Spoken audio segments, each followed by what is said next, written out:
ఆ నాయకుడు జనాన్ని కదిలించాలి, జాతి మొత్తాన్ని నడిపించాలి. మన అదృష్టం ఏంటంటే అట్లాంటి నాయకుడు కనీసం ఒకటి చూడగలనా అనుకున్నా నేను చూశాను.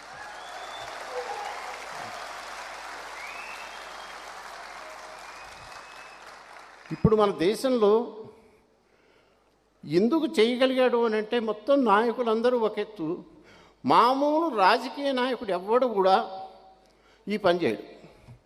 యావరేజ్ సగటు రాజకీయ నాయకుడు అయితే వాడు ఎప్పుడూ జనాన్ని భ్రమంలోనే పెట్టాలి, భ్రమంలోనే ముంచాలి. అలాంటి వాడు నేతాజీ దరిదాపుల్లోకి పోడు.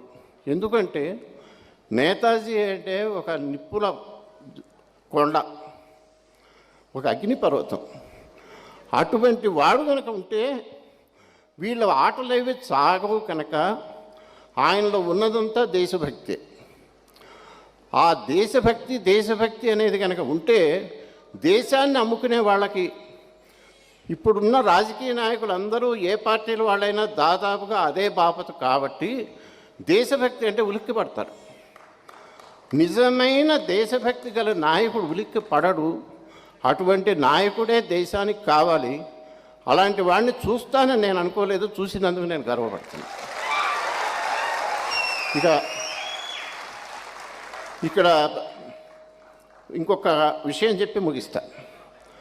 దేశభక్తి అనేది నేతాజీ సుభాష్ చంద్రబోస్ నుంచి మనం నేర్చుకోవలసింది వగైరాలు చాలా ఉన్నప్పటికీ, ఆయన ఏదో స్వతంత్రం తెచ్చాడు కదా, ఆ స్వతంత్రం తెచ్చిన నాయకుడు ఇవాళ మనకి స్వతంత్రం వచ్చేసింది కదా, ఆయనతో పని ఏమిటి? ఇవాళ మనం చాలా ముందుకు పోయాం, అద్భుతంగా అడ్వాన్స్ అయ్యాం కదా. ఇప్పుడు కూడా అవన్నీ ఆ దేశభక్తి వగైరాలు ఏముంది? వీఆర్ హ్యాపీ కదా, ఎందుకు అని ప్రశ్న రావచ్చు. సుభాష్ చంద్రబోస్లో నేర్చుకోవలసిన సందేశము, నేర్చుకోవలసిన పాఠము మన దేశంలో ప్రతి ఒక్కడు